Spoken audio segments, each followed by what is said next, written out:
यावर्षीचा गाळप हंगाम जवळ आलेला आहे, परंतु अद्यापही साखर कारखान्यांनी FRP देऊन त्यांच्याकडे जो अतिरिक्त नफा आहे त्या नफ्याची वाटणी करणं किंवा अंतिम बिलं जाहीर केलेली नाहीत। या संदर्भामध्ये सीझन संपल्यापासून सातत्यानं आम्ही मुख्यमंत्र्यांच्याकडे हेलपाटे घातले। 3 वेळा त्यांच्यावर बैठक घेऊन त्यांना विनंती केली की साखर आयुक्तांनी गेल्या 3 वर्षाचा या साखर कारखान्यांचा हिशेब घेतलेला नाही। रंगराजन समितीच्या फॉर्म्युल्यानुसार FRP देऊन सुद्धा साखर कारखान्याकडे जेव्हा पैसे शिल्लक राहतात तेव्हा ज्या कारखान्यांच्याकडे डिस्टिलरी किंवा उपपदार्थाची निर्मिती होते त्यांनी त्यातले 75% रक्कम शेतकऱ्याला द्यायची आणि केवळ 25% रक्कम कारखान्याकडे ठेवायची, अशी ती वाटणी रंगराजनच्या फॉर्म्युल्याप्रमाणे असते। आणि त्याचा हिशोब साखर आयुक्त तपासतात आणि त्याच्यावर अंतिम मान्यता ही ऊस दर नियंत्रण समिती देत असते, ज्याच्या अध्यक्ष राज्याचे मुख्य सचिव असतात। तेव्हा एकतर अनेक दिवस ऊस दर नियंत्रण समितीची स्थापनाच केलेली नव्हती आणि ती झाली, परंतु ती अतिशय दुबळी आणि साखर आयुक्तांच्याकडून हिशेबही मागितला गेला। गेल्या 3 वर्षाचे असे हिशेब राहिलेले आहेत आणि त्यामुळं आता सरकारचा नाद आम्ही सोडलेला आहे आणि आम्ही आमच्या हिशेबाप्रमाणे प्रति टनी 400 रुपयाची मागणी केलेली आहे। कारण आमच्याकडे हिशेब आहे, आम्हाला माहिती आहे कारखान्यांच्याकडे किती पैसे आहेत ते। FRP देऊन वरती 400 रुपये साखर कारखान्यांना दिली पाहिजे। याचं कारण तुम्हाला सांगतो, ऊसाचा जो FRP ठरतो त्याचा हिशेब, त्याचं कॅल्क्युलेशन्स हे कृषी मूल्य आयोग करत असतं आणि कृषी मूल्य आयोग ऊसाची FRP ठरवत असताना जसा शेतकऱ्यांचा उत्पादन खर्च विचारात घेतं तसंच कारखान्याला मिळणारं उत्पन्नही विचारात घेतं आणि म्हणून गेल्या वर्षीची FRP निश्चित करत असताना केंद्र सरकारनं साखरेच्या विक्रीचा दर निश्चित केलेला आहे ते उत्पन्न म्हणून कृषी मूल्य आयोगानं गृहीत धरलं।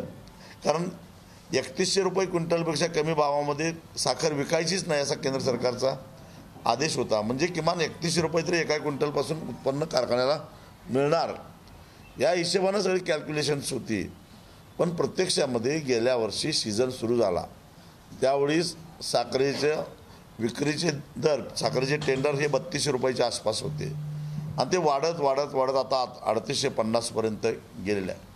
याचं कारण जागतिक बाजारामध्ये सुद्धा साखरेचा तुटवडा असल्यामुळं जागतिक बाजारामध्ये साखरेची किंमत आज 65,000 रुपये टन इतक्या वर गेली, म्हणजे 65 रुपयापर्यंत गेलेली आहे आणि त्या मानानं भारतातली किंमत केवळ साखरेच्या निर्यातीला बंदी घातल्यामुळंच अजून कमी आहेत, नियंत्रणामध्ये आहेत आणि पुढच्या वर्षभरामध्ये ते वाढत जाणार आहेत।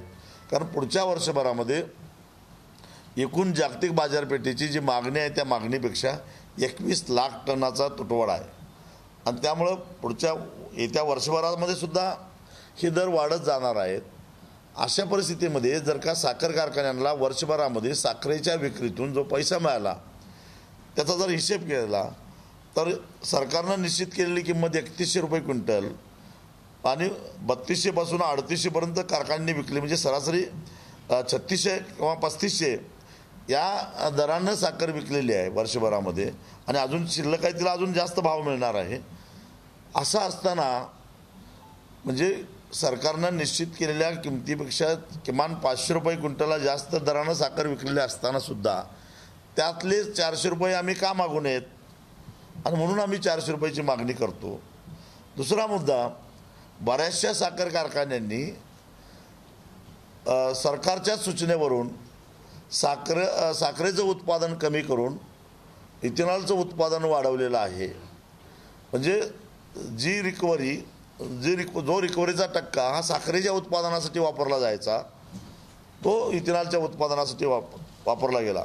म्हणजे सहजगत्या मिळणारी जी साखर आहे तेवढीच काढायची 9-10% 8 ते 9% आणि वरची सगळी साखर ही मोलॅसिसमध्ये सोडायचं. त्यामुळं मोलॅसिसचं उत्पादन अतिरिक्त होतं. सर्वसाधारणपणे जनरली 1 टनाला 40 किलो मोलॅसिस होतं, त्याच्याऐवजी जास्त मोलॅसिसचं उत्पादन होतं. ते अतिरिक्त मोलॅसिस जे उत्पादित होतं त्याला बी हेवी मोलॅसिस म्हणतात. आणि त्या बी हेवी मोलॅसिसपासून पुन्हा इथेनॉल तयार करायचं. अशा पद्धतीनं 1% जरी साखरेचं उत्पादन कमी घेतलं आणि 1% रिकव्हरी मोलॅसिससाठी वापरलं तर त्यातून 9 लिटर इथेनॉल उत्पादन होतं. आणि त्या 9 लिटर उत्पादन जे मोलॅसिस होतं बी हेवीपासून, त्याची खरेदी, त्या इथेनॉलचा खरेदीचा दर आहे 60 रुपये प्रति लिटर. म्हणजे 540 रुपये लिटर, 540 रुपये किमतीचं इथेनॉल तयार झालं. शेतकऱ्याचा मग रिकव्हरी कमी झाली म्हणून FRP कमी मिळणार, म्हणून पुन्हा शेतकरी 1% रिकव्हरी इकडे वापरली म्हणून ते कारखान्याची सरासरी रिकव्हरी 1%ने वाढवून दिली जाते. वाढवून दिली जाते म्हणजे याचा अर्थ शेतकऱ्याला 1%ला किती मिळाले तर FRPच्या फॉर्म्युल्यानुसार 307 रुपये मिळाले. आता इकडे कारखान्यांना कमावले 540, शेतकऱ्याला दिले 307. उत्पादन खर्च किती? 1 लिटरला 8 रुपये, म्हणजे 9 लिटरचं झाले 72 रुपये.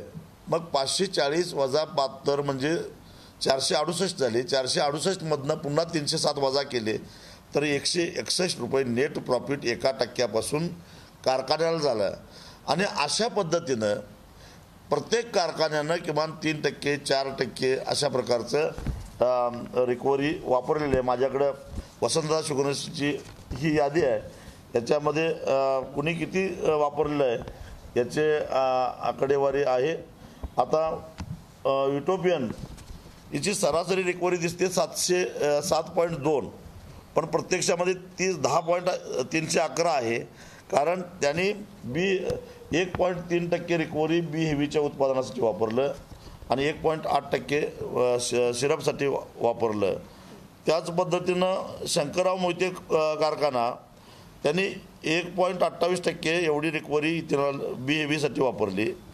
त्याच्यानंतर सासवड कारखाना 1.49.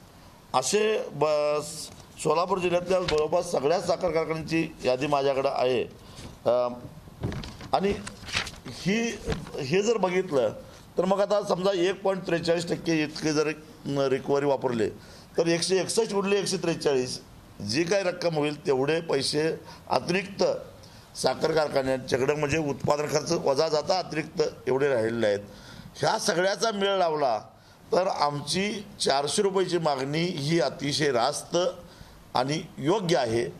आणि ते 400 रुपये दिल्याशिवाय यावर्षी साखर कारखान्यांना आम्ही सीझन सुरू करून देणार नाही. एकतर यावर्षी ऊसाची उपलब्धता एवढी कमी आहे, जेमतेम सोलापूर जिल्ह्यातले कारखाने तर सगळे चालू झाले तर 2.5 महिनेसुद्धा चालू शकत नाहीत, अशी अवस्था आहे आता सध्या. आणि त्यामुळं काही झालं तरी कुठलाही कारखाना फेब्रुवारीच्या पुढे चालू शकत नाही, इतकीच ऊसाची उपलब्धता आहे. सध्या मान्सून परत गेल्यातच जमा आहे, त्यामुळं यातला बराचसा ऊस हा चाऱ्यासाठी जाणार आहे, म्हणजे अजून ऊस कमी होणार आहे. पण साखरेचे भाव चढे राहणार आहेत. जागतिक बाजारामध्ये इथेनॉलच्या किमती वाढायला लागलेल्या आहेत, त्यामुळे इथेनॉलचे भाव चढे राहणार आहेत. आणि मग अशा परिस्थितीमध्ये हे तर आम्ही पैसे सोडणार नाही 400, पण पुढचे किती मागायचे याचा निर्णय आम्ही 7 नोव्हेंबरच्या जयसिंगपूरच्या ऊस परिषदेमध्ये घेऊ. पण मागचा हिशेब झाल्याशिवाय मात्र सोलापूर जिल्ह्यातला एकही कारखाना आम्ही चालून देणार नाही. त्याचबरोबर सुरत चेन्नई राष्ट्रीय महामार्गासाठी जो गेल्या अनेक दिवसापासूनचा आमचा संघर्ष चालू आहे, परंतु सरकार त्याकडे दाद द्यायला तयार नाही. याचा जर का प्रश्न सुटला नाही, याच्या मोबदल्या संदर्भातला किंवा शेतकऱ्यांच्या मनातल्या ज्या शंका आहेत किंवा काही त्यांचं काय म्हणणं आहे ते ऐकून न घेता जर अशाच पद्धतीनं हा हायवे रेटण्याचा प्रयत्न केला तर मला सरकारला इशारा द्यायचा आहे, येत्या निवडणुकीमध्ये सरकारला जड जाईल, आम्ही गप्प बसणार नाही. आणि जोपर्यंत पूर्वीसारखं चौपट बाजार मूल्यांकनाच्या चौपट पद्धतीनं या हायवेला गेलेल्या जमिनीला मुआवजा दिला जाणार नाही तोपर्यंत हा संघर्ष संपणार नाही.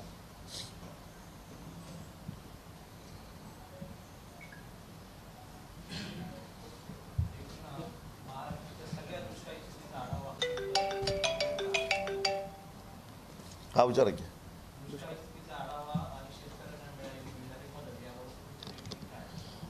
मी आता नुकताच मराठवाड्यातून इथं आलो आहे. परिस्थिती अतिशय भयानक आहे. शेजारच्या कर्नाटक राज्यानं दुष्काळ जाहीर करून बरेच दिवस झाले. जी स्थिती कर्नाटकात आहे तीच स्थिती महाराष्ट्रामध्ये आहे. पण महाराष्ट्रामध्ये मात्र अजून दुष्काळ जाहीर करायला सरकारला वेळ मिळालेला नाही. सरकार दारी नाही आणलं तरी चालेल, परंतु दुष्काळ जाहीर करा असंच माझे मुख्यमंत्र्यांना आणि 2 उपमुख्यमंत्र्यांना कळकळीची विनंती आहे. कारण परिस्थिती इतकी वाईट आहे. ऑगस्ट महिना पूर्ण पावसाचा खंड पडला आणि त्यामुळं पीक फुलोऱ्याला आलेला असताना पावसाचा खंड पडल्यामुळं फळधारणा झालेली नाही. सोयाबीनची अवस्था तीच आहे, कापसाची अवस्था तीच आहे, भुईमुगाची अवस्था तीच आहे. मूग उडीद तर सगळा हातनं गेलाच. आणि त्याच्यात बरीच भर म्हणून की काय आता संपूर्ण महाराष्ट्रभर सोयाबीनवर येलो मोजॅकचा मोठ्या प्रमाणामध्ये प्रादुर्भाव झालेला आहे. हा एक व्हायरस आहे. आणि असं असताना कृषी मंत्र्यांनी विमा कंपन्यांना सांगितलं की 25% रक्कम द्या, परंतु कंपन्या द्यायला तयार नाहीत. देत असताना काही कंपन्या 4,000 देणार म्हणतात, काही कंपन्या 6,000 देणार म्हणतात. वास्तविक पाहता एकूण संरक्षित रक्कम 55,000 रुपयाची आहे आणि त्याच्या 25% म्हटलं तर 13,500 रुपये हे द्यायला पाहिजे. परंतु त्यासाठी सुद्धा या कंपन्या खळखळ करताना दिसतात. आणि ही जी 25%ची रक्कम आहे ती न मिळाल्यामुळे सुद्धा शेतकरी प्रचंड असंतोष शेतकऱ्यांच्यामध्ये आहे. खरं तर आज गरज आहे, शेतातलं पीक काढायचं कसं अशी परिस्थिती आहे. आणि या विमा कंपन्यांनी येलो मोजॅकला विमा कवचामध्ये धरायला नकार दिलेला आहे. वास्तविक पाहता हा जो विमा आम्ही उतरवलेला आहे तो नैसर्गिक आपत्तीपासून बचाव व्हावा पिकाचा म्हणून, मग तो अतिवृष्टी असेल, दुष्काळ असेल किंवा बाकीचे काही गोष्टी असतील. मग येलो मोजॅक हा कुठून आला? ही एक नैसर्गिक आपत्ती आहे. कारण येलो मोजॅक कोल्हापूरला आहे, सोलापूरला आहे, सांगलीला आहे, साताऱ्याला आहे, मराठवाड्यात लातूरला आहे, उस्मानाबादला आहे, बीडला आहे, परळीला आहे, सगळीकडे विदर्भात आहे. म्हणजेच हा जो व्हायरस आहे त्या व्हायरसमुळं संपूर्ण महाराष्ट्रातल्या सोयाबीनला मोठा फटका बसलेला आहे. 15 दिवस आधी सोयाबीन पक्व झालं म्हणजेच सोयाबीनचे दाणे भरले नाहीत, ते बारीक झाले, त्याचा साईज बारीक झाली, म्हणजे एकूण उत्पादन घटणार आणि याचा फटका शेवटी शेतकऱ्यांना बसलेला आहे. हा व्हायरस काय पाकिस्ताननं सोडलेला नाही किंवा चीननं सोडलेला नाही, हा निसर्गातच तयार झालेला आहे. म्हणजेच ही नैसर्गिक आपत्ती आहे. आणि मग आपत्तीमध्ये का धरला गेला नाही? मग विमा कंपन्यांच्याबरोबर करार करत असताना केंद्र सरकारचं कृषी मंत्रालय काय झोपा काढत होतं का? मग काय केवळ विमा कंपन्यांच्या नावाखाली राज्य आणि केंद्र सरकारच्या तिजोऱ्याच लुटायच्या यासाठी ही योजना आहे का? कारण माझी सरकारकडे मागणी आहे. मला वाटतं प्रधानमंत्री फसल विमा योजना सुरू होऊन 6 वर्षे झाली. 6 वर्षामध्ये केंद्र सरकारनं विम्याच्या हप्त्यापोटी किती रक्कम भरली, वेगवेगळ्या राज्य सरकारने विम्याच्या हप्त्यापोटी किती रक्कम भरली, शेतकऱ्यांना विम्याच्या हप्त्यापोटी किती रक्कम भरली, ह्या एकूण रकमेची बेरीज किती झाली आणि त्या बदल्यात 6 वर्षामध्ये शेतकऱ्यांना विमा कंपन्यांनी किती पैसे दिले याचा एक श्वेतपत्रिकाकडून आकडेवारी जाहीर करावे. डोकं गरगरतील अशा प्रकारचे आकडे बाहेर आल्याशिवाय राहणार नाही. म्हणजे मग या विमा कंपन्यांना सरकारी तिजोरी लुटण्यासाठी ही योजना आहे का? अशा पद्धतीचे वेगवेगळे नियम आणि निकष लावून विमा कंपन्या जर का शेतकऱ्याला फसवत असतील तर केंद्र सरकार काय झोपा काढतंय का? राज्य सरकार काय झोपा काढतंय का? आणि म्हणूनच आता पंतप्रधानांच्या स्वतःच्या राज्यामध्ये गुजरात राज्यानं या विमा घ्यायला नकार दिलेला आहे। याचाच अर्थ त्यांच्याच स्वतःच्या राज्यामध्ये जिथं दीर्घकाळ मुख्यमंत्री होते त्यांना वाटतं की ह्या विमा कंपन्या म्हणजे फसवाफसवी करणाऱ्या कंपन्या आहेत म्हणून विनाकारण त्याला पैसे देऊ नयेत। मग असं असताना विमा कंपन्यांच्या नावानं शेतकऱ्यांना का गंडवलं जातं, जनतेचा कराचा पैसा या विमा कंपन्यांच्यावर का उधळला जातो, हा आमचा सवाल आहे। सोलापुरात आले होते, तुम्ही आता म्हणता की दुष्काळ जाहीर केला पाहिजे, त्यांचं असं म्हणणं की सरकारचा नियम आहे 33% जर नुकसान झालं असेल पाहिजे तर थेट जर मदत मिळत असेल तर जो जुना रीतिरिवाज आहे दुष्काळ करा, जाहीर करा, कमिट्या बनवा, हे सगळे रीतिरिवाज फॉलो करून शेतकऱ्यांना थेट मदत द्यावी, दुष्काळ जाहीर करण्याची काही गरज नाही, शेतकऱ्यांना मदत मिळणं महत्त्वाचं असं ते म्हणतात। पण या विमा कंपन्या जर का संरक्षित रक्कम शेतकऱ्याला द्यायला नकार देत असतील, टाळाटाळ करत असतील तर मग काय मागणी करायची? आता चाराच्या विमापुरतं झालं, चारा छावणीचं काय? अनेक ठिकाणी आज चाऱ्याचा प्रश्न गंभीर बनलेला आहे, पिण्याच्या पाण्याचा प्रश्न गंभीर बनलेला आहे, रोजगार नाही लोकांना, रोजगार हमीची कामं सुरू करावी लागतील। दुष्काळ जाहीर करणं म्हणजे या सगळ्या गोष्टी त्याच्यामध्ये येतात आणि ते जर होणार नसेल तर नेमकं काय होणार आहे?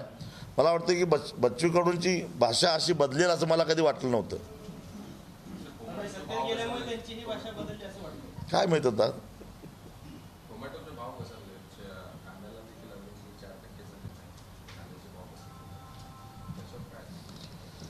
बस सरकारच्या एकूण भूमिकेवरच आमचा आक्षेप आहे की जेव्हा शेतकऱ्याला भाव मिळतो त्यावेळी सरकार मध्ये येतं। कांद्याला चांगला भाव मिळत होता, कांद्याचं निर्यात शुल्क शून्यावर आणलं, नाही 40% निर्यात शुल्क लावलं। त्याचबरोबर सोयाबीनला गेल्या वर्षी 10,000 पर्यंत भाव गेलेला होता। लगेच अदानीसारख्या मोठ्या उद्योगपतींना परदेशातून मोठ्या प्रमाणामध्ये पाम तेल आयात करत असताना त्याच्यावरचं आयात शुल्क कमी केलं आणि सोयाबीनचे भाव धडाधड कोसळले। तीच अवस्था कापसाच्या बाबतीतली आहे, तीच अवस्था साखरेची आहे। मगाशीच मी सांगितलं जागतिक बाजारामध्ये आज 65,000 रुपये टन म्हणजे 6,500 रुपये क्विंटल साखरेचा भाव असताना साखरेच्या निर्यातीवर बंदी घातली जाते। म्हणजे जेव्हा भाव मिळतो त्यावेळी बंदी घातली जाते आणि जेव्हा शेतकरी वेगवेगळ्या वस्तू खरेदी करतो।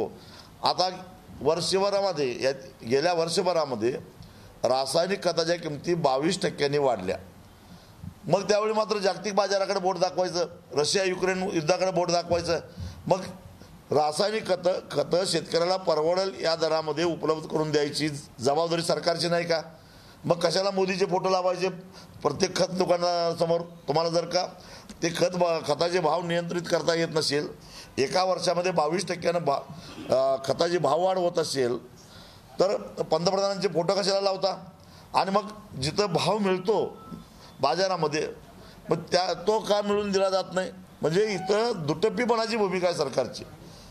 जेव्हा आम्ही खरेदी करणाऱ्या वस्तूंचा भाव वाढतो त्यावेळी बाजारभावाकडे बोट दाखवायचं, जागतिक बाजाराकडे बोट दाखवायचं आणि ज्यावेळी आम्ही विकतो त्या वस्तूचा भाव वाढतो त्यावेळी त्याच्यावर नियंत्रण आणायचं, कधी आयात करायचं, कधी निर्यात शुल्क वाढवायचं आणि भाव वाढून द्यायचं नाही। हा अधिकार सरकारला कोणी दिला?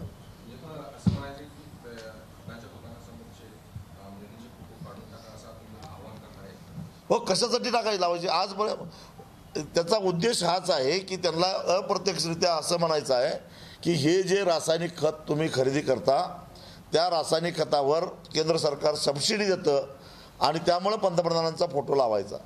पण सबसिडी देणारं मोदी सरकार हे काय पहिलं सरकार नाही। जेव्हा हरित क्रांती आली त्यावेळेपासून या देशाच्या प्रत्येक पंतप्रधानांनी आणि अर्थमंत्र्यांनी बजेटमध्ये तरतूद करून रासायनिक खताला भरमसाठ सबसिड्या दिल्या, म्हणून शेतकऱ्याला परवडेल या दरामध्ये रासायनिक खताच्या किमती राहिल्या। उलट या सरकारनं रासायनिक खताची रासायनिक खताच्या सबसिड्या कमी केल्या, त्यामुळे रासायनिक खताच्या किमती वाढल्या आणि त्याचे आमच्याकडे पुरावे आहेत। DAP सारख्या खतावर एका 50 किलोच्या बॅग पाठीमागं 869 रुपयानं सबसिडी कमी केली, म्हणून आज 1300 रुपयाच्या वर DAP गेलेला आहे।